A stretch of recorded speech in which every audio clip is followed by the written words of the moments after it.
जो ईश्वर कृपा से प्राप्त हो उसी में संतुष्ट रहो और लगन से कार्य करो।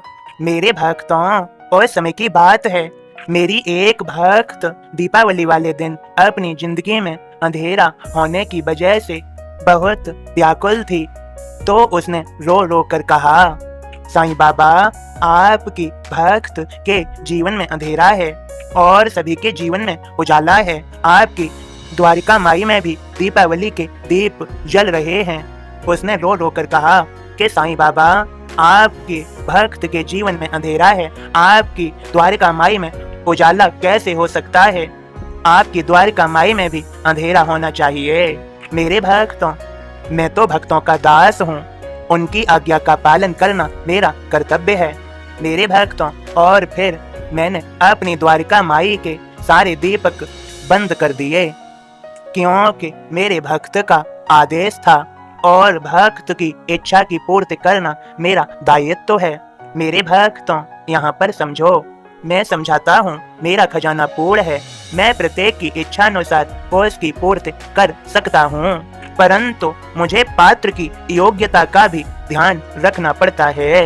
मेरे भक्तों, इसके लिए मैं भक्त को श्रद्धा सबूरी रखने के लिए कहता हूँ। जब भक्त की श्रद्धा दृढ़ हो जाती है तो मैं उसे वह सब प्रदान कर देता हूँ जिसकी उसे वास्तव में आवश्यकता है। उसके जीवन से दुखों को समाप्त करके उसे सुख की प्राप्ति करवा ही देते हैं। मेरे भक्तों, यहाँ पर यह और समझो, गिरते हुए को संभालने वाला मालिक का दूत होता है।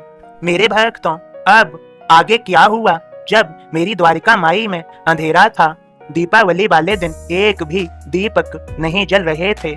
मेरे भक्तों, तभी द्वारिका माई में मेरे दो भक्त आ जाते हैं और कहने लगते हैं, साईनाथ, साईं बाबा, दीपावली के अवसर पर द्वारिका माई में अंधेरा क्यों? पहले तो रोशनी ही रोशनी थी, हर तरफ दिए जल रहे थे, सारे के सारे दिए एक साथ कैसे बुझ गए?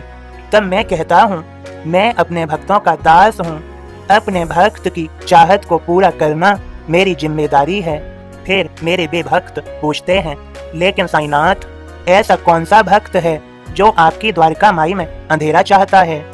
भक्त तो भगवान से रोशनी की अपेक्षा करता है, वो भगवान को अंधेरे में रहने की सजा कैसे दे सकता है? मेरे सभी भक्तों, अब आगे समझो। तब तक मेरी उस भक्त का मुझ पर जो गुस्सा है वह शांत हो जाता है।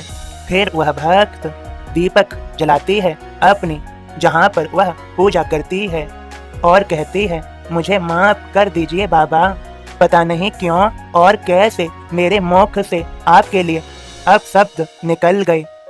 आप मुझे माफ कर दीजिए बाबा, मुझे माफ कर दीजिए।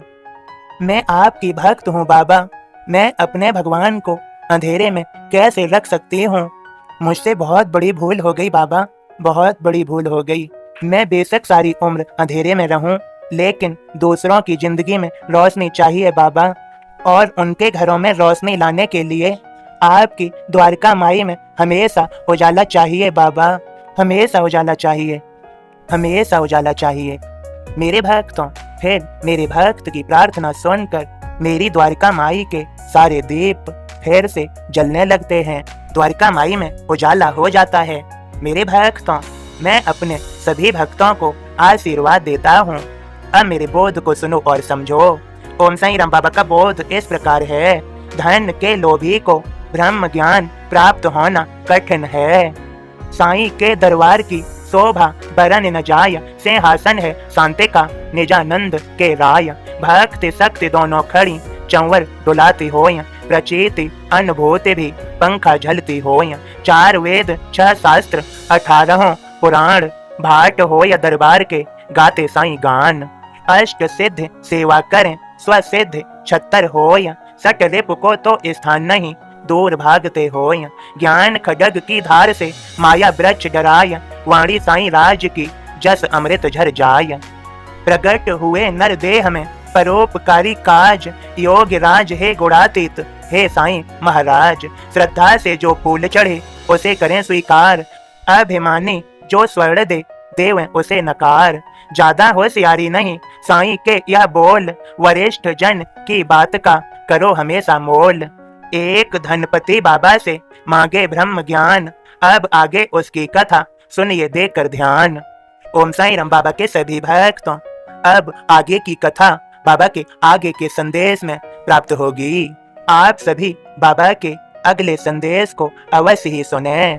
बाबा की कृपा हो जाएगी, बाबा का आशीर्वाद मिल गया है। सभी प्रेम से बोलिए ओम साईं राम, जय साईं राम।